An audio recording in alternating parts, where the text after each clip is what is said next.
अध्यक्ष महोदय जी, आपने आज मुझे इस चर्चा में भाग लेने का मौका दिया, इसके लिए मैं आपको धन्यवाद देती हूँ।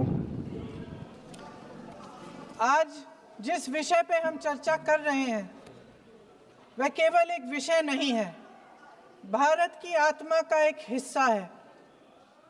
हमारा राष्ट्रगीत उस भावना का प्रतीक है जिसने सोए हुए, गुलामी में सोए हुए भारत के लोगों को जगाया, जिसने उन्हें हिम्मत दी कि ब्रिटिश साम्राज्य के सामने खड़े होकर वह सत्य और अहिंसा के नैतिक हथियारों के साथ सामना कर पाए।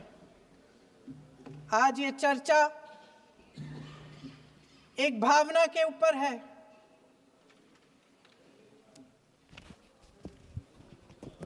और जब हम वंदे मातरम का नाम लेते हैं तो वही भावना हमारे दिल में उजागर होती है।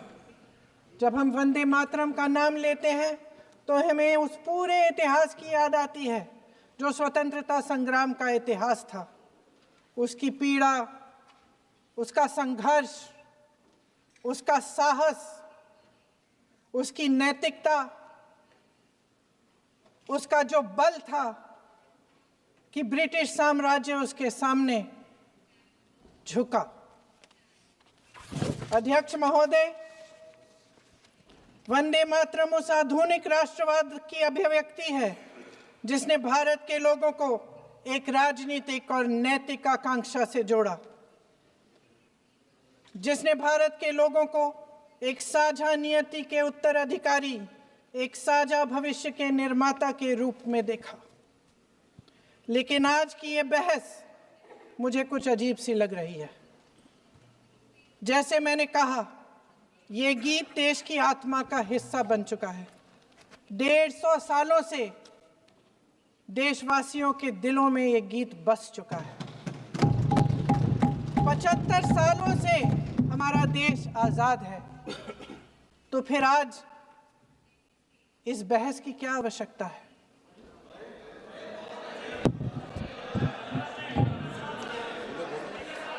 हमारा यहाँ मकसद क्या है? जनता से हमें दिया गया दायित्व, जनता का विश्वास, उनके प्रति हमारी जिम्मेदारी, हम किस तरह से इसका इस्तेमाल कर रहे हैं, हमें ये सोचना चाहिए। क्योंकि अब इस मोड़ पर हम इस सदन में अपने राष्ट्रगीत पर भी बहस करेंगे। आपने बहस मांगी है, आपने बहस मांगी है। आप तो इलेक्टोरल रिफॉर्म्स की बहस नहीं मांग रहे थे कि जब तक हम इस पर बहस नहीं करेंगे तब तक उस पर बहस नहीं होगी। इसकी वजह क्या है? इसकी वजह क्या है? हम आज यहाँ ये बहस क्यों कर रहे हैं? हमारा राष्ट्रगीत है, इस पर क्या बहस हो सकती है? हम ये बहस यहाँ आज 2 वजहों से कर रहे हैं। पहला कि बंगाल का चुनाव आ रहा है, हमारे प्रधानमंत्री अपनी भूमिका निभाना चाहते हैं उसमें। और दूसरी वजह ये है, ये मकसद है, पुरानी मकसद इनकी, अध्यक्ष महोदय, कि जिन्होंने स्वतंत्रता की लड़ाई लड़ी, जिन्होंने देश के लिए बड़ी बड़ी कुर्बानियां दी, उन पर सरकार नए आरोप लादने का मौका चाहती है। देश का ध्यान फिर से जनता के ज्वलंत मुद्दों से भटकाना चाहती है। यही एक मकसद है आपका। आपका मकसद है कि हम फिर से उसी अतीत में मंडराते रहें, उसी की तरफ हम देखते रहें जो हो चुका है, जो बीत चुका है। क्योंकि ये सरकार वर्तमान और भविष्य की ओर देखना ही नहीं चाहती, वे इस काबिल ही नहीं रही। सच्चाई ये है अध्यक्ष महोदय कि आज मोदी जी वह प्रधानमंत्री नहीं रहे जो एक समय में थे।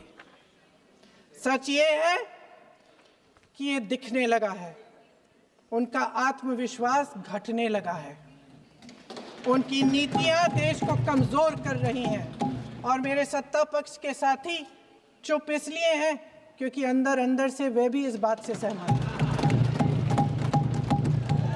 आज देश के लोग खुश नहीं हैं अध्यक्ष महोदय, परेशान हैं। तमाम समस्याओं से घिरे हुए हैं, तमाम समस्याओं से घिरे हुए हैं, और उन समस्याओं का हल आप निकाल नहीं रहे हैं।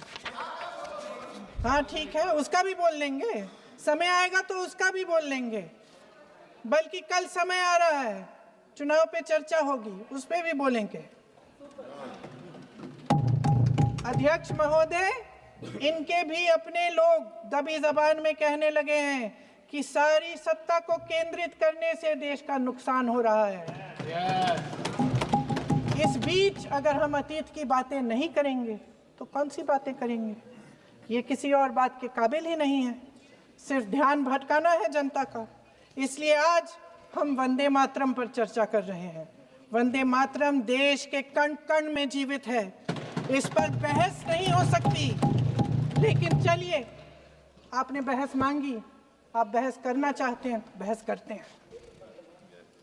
आज इस चर्चा को प्रधानमंत्री जी ने शुरू किया, उन्होंने भाषण दिया, और इसको कहने में कोई झिझक नहीं है कि भाषण अच्छा देते हैं, थोड़ा सा लंबा, लेकिन भाषण अच्छा देते हैं। सिर्फ एक कमजोरी है, अगर आप इजाजत दें तो मैं बोलूं, एक कमजोरी है। हाँ, उसी पे बोल रहे हैं, वंदे मातरम पे बोलो आप। अब सर मैंने तारीफ कर ली, थोड़ा और विषय वंदे मातरम का है तो हम वंदे मातरम पर ही रखें, ठीक रहेगा। सर ये वंदे मातरम पे ही है। सर आपने प्रधानमंत्री जी तक सुना था, अब तो शुरू नहीं हुए। सर भाषण बहुत अच्छा देते हैं, लेकिन तथ्यों के मामले में कमजोर पड़ जाते हैं, बहुत कमजोर। इसमें भी एक कला होती है कि तथ्यों को किस तरह से जनता के सामने रखा जाए। मैं तो नहीं हूं, जनता की प्रतिनिधि हूं, कलाकार तो नहीं हूं। इसीलिए मैं भी सदन के सामने कुछ तथ्य रखना चाहती हूं, लेकिन सिर्फ तथ्य के रूप में रखना चाहती हूं।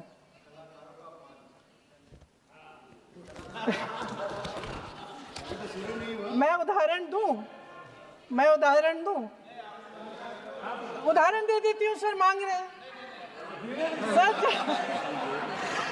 सर वंदे मातरम के बारे में, वंदे मातरम की जो सालगिरह पे आपने एक बड़ा कार्यक्रम आयोजित किया था, उसमें प्रधानमंत्री जी ने भाषण दिया। उसमें उन्होंने कहा कि 1896 में पहली बार गुरुदेव रविंद्रनाथ टैगोर ने ये गीत एक अधिवेशन में गाया। उन्होंने ये नहीं बताया कि कौन सा अधिवेशन था, महासभा, हिंदू महासभा का अधिवेशन था, आरएसएस का अधिवेशन था, किस बात से कतरा रहे थे कि ये कांग्रेस का अधिवेशन था। और उदाहरण दूं कि मैं अपना भाषण जारी रखूं, दे रही हूं। जो वंदे मातरम की जो क्रोनोलॉजी है वो भी आप समझिए, जो असली क्रोनोलॉजी है। 1875 में महाकवि बंकिम चंद्र चट्टोपाध्याय ने इस गीत के पहले दो अंतरे लिखे, जो आज हमारे राष्ट्रगीत घोषित हुए हैं, मतलब जो घोषित हुए थे और जिसको हम आज अपना राष्ट्रगीत कहलाते हैं। ये पहले दो अंतरे लिखे 1882 में। 7 साल बाद उनका एक उपन्यास प्रकाशित हुआ, आनंद मठ। उस उपन्यास में यही कविता उन्होंने प्रकाशित की, लेकिन इसमें 4 अंतरे जोड़ दिए। 1896 में कांग्रेस के अधिवेशन में गुरुदेव रविंद्रनाथ टैगोर ने पहली बार ये गीत गाया। 1905 में बंगाल के विभाजन के खिलाफ आंदोलन के समय वंदे मातरम जनता की एकता की गुहार बनकर गली गली से उठा। गुरुदेव रविंद्रनाथ टैगोर जैसे महान स्वतंत्रता सेनानी इस गीत को खुद गाते हुए बंगाल की सड़कों पर उतरे। विद्यार्थियों से लेकर किसानों तक, व्यापारियों से लेकर वकीलों तक, हर कोई ये गीत गाने लगा। इस गीत की शक्ति को समझिए। ब्रिटिश साम्राज्य इसको सुनकर कांपता था और हमारे देशवासी इसको सुनकर वह मन बनाते थे, वह हिम्मत बनाते थे कि इस भयंकर साम्राज्य के खिलाफ सत्य और अहिंसा के नैतिक हथियारों को लेकर शहीद होने की तैयारी करते थे। ये गीत मातृभूमि के लिए मर मिटने की भावना को जगाता है। इस गीत की शक्ति ये है, इस गीत का हमारे देश से जुड़ाव ये है। लेकिन 1930 के दशक में हमारे देश में जब सांप्रदायिक राजनीति उभरी, तब ये गीत विवादित होने लगा। 1937 में, अब ये मैं दूसरा उदाहरण देने वाली हूँ क्योंकि प्रधानमंत्री जी ने अपने भाषण में इसका उल्लेख किया और गलत किया, इसीलिए मैं इसके जो सच्चे जो तथ्य हैं वो आपके सामने रख रही हूँ। 1937 में नेताजी सुभाष चंद्र बोस कांग्रेस का अधिवेशन कलकत्ता में होने जा रहा था, उसका आयोजन कर रहे थे। तो जो मोदी जी ने पत्र सुनाया सदन में 20 अक्टूबर का और कहा कि जवाहरलाल नेहरू जी ने नेताजी को ये चिट्ठी लिखी और ये कहा कि इस पर चर्चा होनी चाहिए, उससे पहले 3 दिन पहले नेताजी सुभाष चंद्र बोस ने पंडित जवाहरलाल नेहरू को एक चिट्ठी लिखी थी जिसका जिक्र आपके प्रधानमंत्री ने नहीं किया। और इस चिट्ठी में सुन लीजिएगा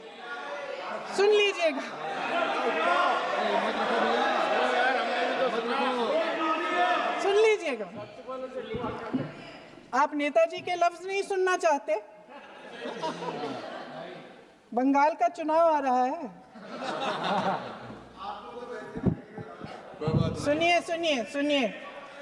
सुनिए। हाँ, कोई बात नहीं, हम तो देश के लिए हैं। हम देश के लिए हैं, आप चुनाव के लिए हैं, हम देश के लिए हैं।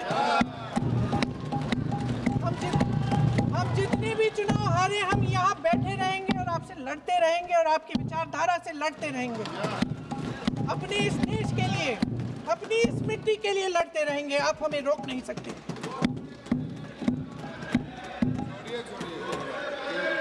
सुन लीजिए सुभाष चंद्र बोस जी ने क्या कहा, सुन लीजिए।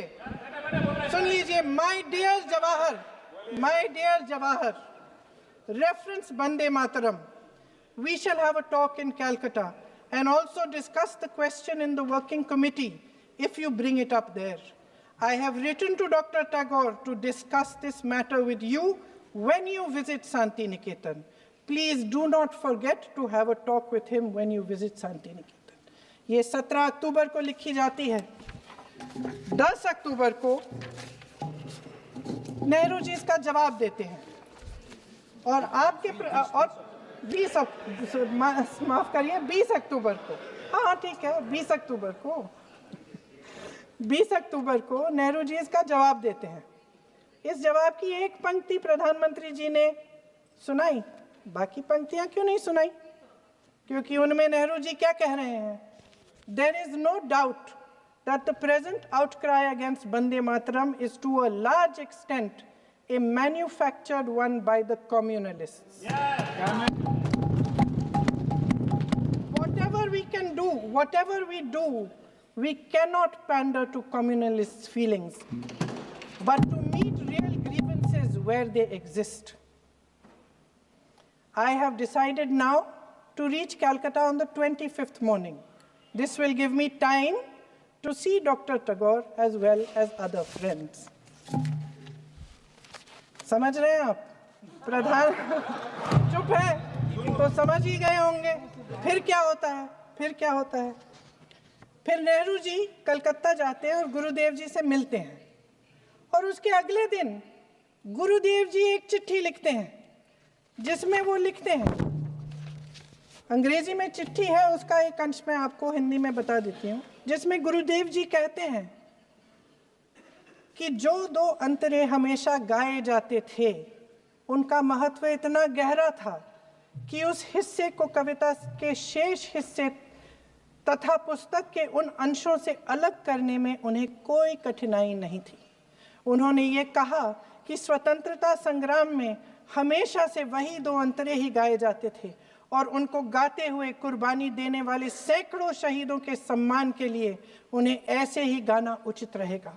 उन्होंने यह भी कहा कि बाद में जोड़े गए अंतरों का सांप्रदायिक मायना निकाला जा सकता है और उस समय के माहौल में उनका इस्तेमाल अनुचित होगा। इसके बाद 28 अक्टूबर 1937 में कांग्रेस की कार्य समिति ने अपने प्रस्ताव में वंदे मातरम को राष्ट्रगीत घोषित किया।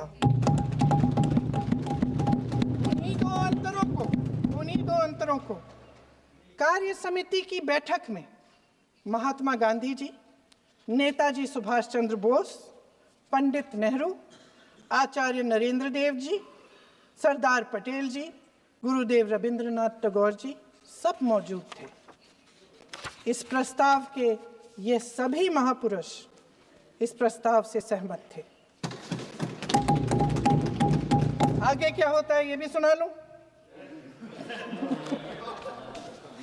भारत की आजादी के बाद जब इसी गीत के इन्हीं 2 अंतरों को 1950 में डॉक्टर राजेंद्र प्रसाद जी ने संविधान समिति में भारत का राष्ट्रगीत घोषित किया, तब लगभग यही महापुरुष मौजूद थे। इनके साथ साथ BR अम्बेडकर जी भी सभा में थे और इनके साथ साथ मेरे सत्ता पक्ष के साथियों के नेता श्री श्यामा प्रसाद मुखर्जी भी मौजूद थे। वही 2 अंतरे राष्ट्रगीत घोषित किए। किसी ने कोई आपत्ति जारी नहीं की, कोई आपत्ति नहीं जताई। वैसे इन तथ्यों के साथ जुड़ा एक और तथ्य भी है जो मैं यहाँ पे आपके सामने रखना चाहती हूँ। आज हम अपने राष्ट्रगीत पर बहस कर रहे हैं, लेकिन हमारा राष्ट्रगान भी एक कविता का एक अंश ही है, एक लंबी कविता का एक अंश है। और इन दोनों राष्ट्रगीत और राष्ट्रगान के अंश को चुनने में सबसे बड़ी भूमिका गुरुदेव रविंद्रनाथ टैगोर की थी। वंदे मातरम के स्वरूप पर सवाल उठाना, जिसे संविधान सभा ने स्वीकार किया, न सिर्फ उन महापुरुषों का अपमान करना है जिन्होंने अपने महान विवेक से ये निर्णय लिया, मगर एक संविधान विरोधी मंशा को भी उजागर करता है। क्या सत्ता पक्ष के हमारे साथी इतने अहंकारी हो गए हैं कि अपने आप को महात्मा गांधी जी से, रविंद्रनाथ टैगोर जी से, राजेंद्र प्रसाद जी से, बाबा साहब अम्बेडकर जी से, मौलाना आजाद जी से, सरदार पटेल जी से, सुभाष चंद्र बोस जी से बड़ा समझने लग गए हैं? मोदी जी का अपने भाषण में ये कहना कि राष्ट्रगीत को एक विभाजनकारी सोच द्वारा काटा गया, उन सब महापुरुषों का अपमान है जिन्होंने अपना पूरा जीवन इस देश की आजादी की लड़ाई में झोंक दिया। वंदे मातरम को विभाजित करने का आरोप लगाकर आप पूरी संविधान सभा पर आरोप लगा रहे हैं, उसके हर एक नेता को दोषी ठहरा रहे हैं। यह हमारी संविधान सभा और हमारे संविधान का खुला वार है। और जहां तक जवाहरलाल नेहरू जी की बात है, जितनी देर हमारे प्रधानमंत्री देश के प्रधानमंत्री रहे हैं, 12 साल हो गए हैं, लगभग उतने ही सालों के लिए जवाहरलाल नेहरू जी जेल में रहे। किस लिए? इस देश की आज़ादी के लिए। उसके बाद 17 साल के लिए प्रधानमंत्री रहे। आप बड़ी आलोचना करते हैं इनकी, लेकिन अगर इन्होंने इसरो नहीं बनाया होता तो आज आपका मंगलयान नहीं होता। अगर DRDO नहीं बनाया होता तो तेजस नहीं बनता। अगर IIT और IIM नहीं बनाए होते तो हम आज IT में आगे नहीं होते। अगर एम्स नहीं बनाया होता तो हम कोरोना की जब बड़ी चुनौती का सामना कैसे करते? हाँ, वही बना रहा है, कुछ भी। इसका मतलब है इस मुद्दे का जवाब नहीं है आपके पास। अगर इन्होंने BHEL, गेल, सेल, भाखड़ा नंगल ये सब नहीं बनाया होता जो आप सब बेच रहे हैं, तो ये विकसित भारत कैसे बनता? और मत कहिए बाकी पंडित जवाहरलाल नेहरू इस देश के लिए जिए। सुन लीजिए, बेच लो यार, और बाकी भी बेच देंगे जी। पंडित जवाहरलाल नेहरू इस देश के लिए जिए और देश की सेवा करते करते उन्होंने दम तोड़ा। फिर भी सुन लीजिए, मेरी एक सलाह ले लीजिए, मेरी एक सलाह ले लीजिए। सर मैं आपको आपके माध्यम से सलाह दे रहे हैं, हम छोड़ना नहीं। सर मैं आपके माध्यम से एक सलाह दे देती हूँ। हमारे प्रधानमंत्री महोदय 12 सालों से इस सदन में हैं, मैं मात्र 12 महीनों से हूँ। फिर भी छोटी सी सलाह है। उन्होंने अभी हाल ही में चुनाव था, कुछ महीनों पहले उन्होंने एक सूची निकाली थी कि विपक्षी दलों ने और विपक्ष के नेताओं ने कितने अपमान किए हैं इनके, और उसमें शायद 90-99 ऐसे उन्होंने अपमानों की सूची बनाई थी। तो मैं उनको एक छोटी सलाह देना चाहती हूँ कि नेहरू जी से जितनी भी शिकायतें हैं, जितनी भी गलतियाँ उन्होंने की आपके जहन में, जितनी भी गालियाँ देनी है, जितना भी अपमान करना है, उसकी भी एक सूची बना दीजिए। नहीं, बात खत्म नहीं है।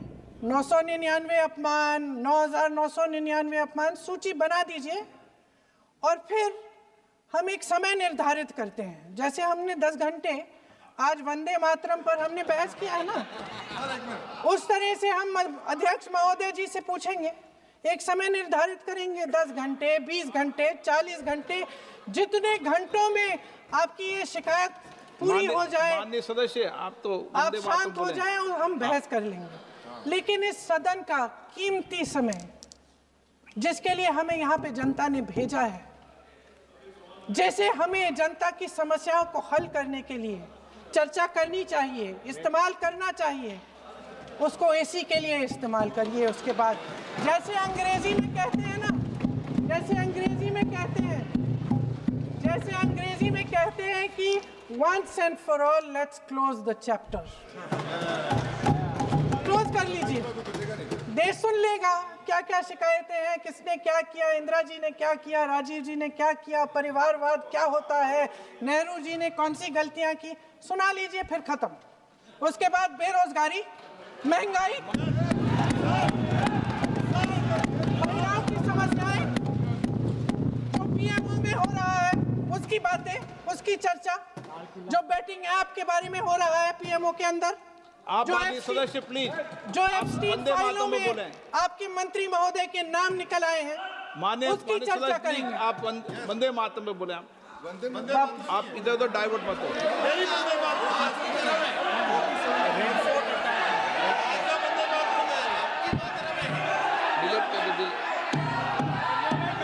क्या हो गया? आप 1 मिनट, हाँ कर दो।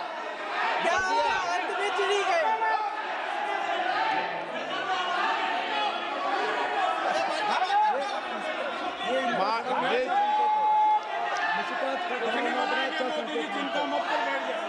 बहुत बढ़िया। माननीय सदस्य 1 मिनट, माननीय सदस्य आगे बढ़ो आप महोदय, आगे वंदे बढ़ो। मातरम पर सार्थक चर्चा करें। ठीक सर, इधर उधर सर, डाइवर्ट बात मत यही हो। थी सर, संक्षिप्त में बात यही थी कोई डाइवर्ट नहीं कि होना हम चाहिए अतीत अपन में को। बातें करते रहते हैं। माननीय सदस्य नहीं, आप बिना तथ्यों के कोई बात नहीं करें। आप वंदे मातरम पे बोले उचित रहेगा।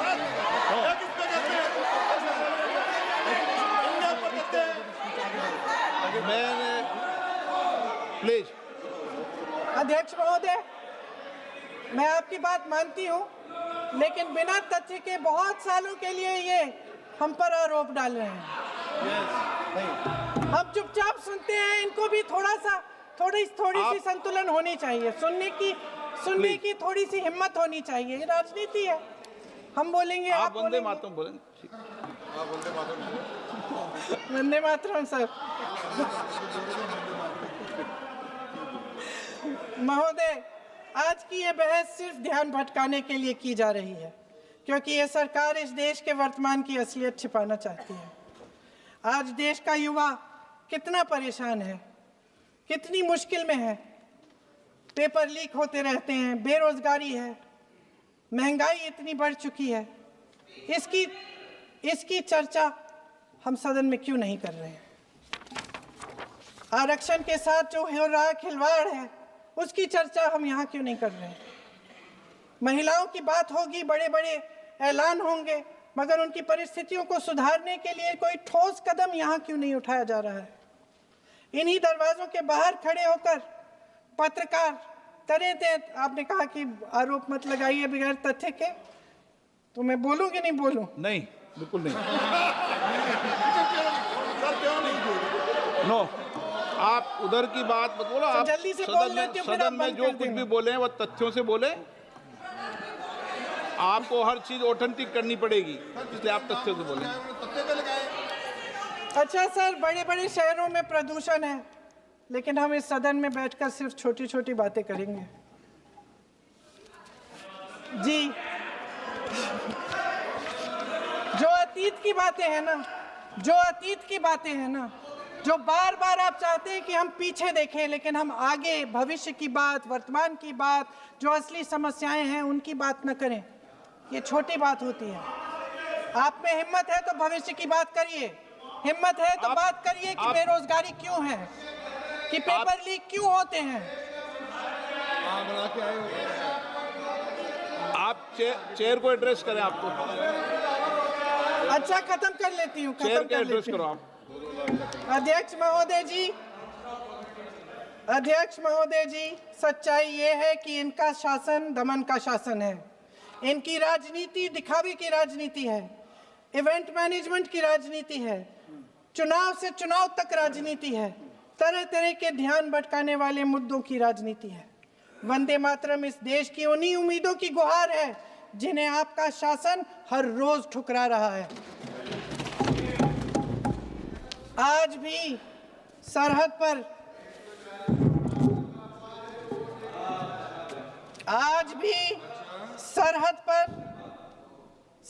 पर जवान जब दुश्मन का सामना करता है तो उसकी छाती में वंदे मातरम गूंजता है। आज भी जब हमारा खिलाड़ी अंतर्राष्ट्रीय खेलों में जाता है तो उसके दिल की धड़कन में वंदे मातरम होता है। आज भी इस देश के करोड़ों देशवासी जब अपने राष्ट्र ध्वज को फहराते हुए देखते हैं तो उनकी जबान पर वंदे मातरम, वंदे मातरम, वंदे मातरम आता है। कांग्रेस के हर एक अधिवेशन में 1905 से लेकर आज तक सामूहिक तौर पर वंदे मातरम गाया जाता है। आपके अधिवेशनों में गाया जाता है कि नहीं, ये बताइए। अपने देश की आत्मा के इस महामंत्र को विवादित करके आप एक बहुत बड़ा पाप कर रहे हैं। इस पाप में कांग्रेस पार्टी शामिल नहीं होगी।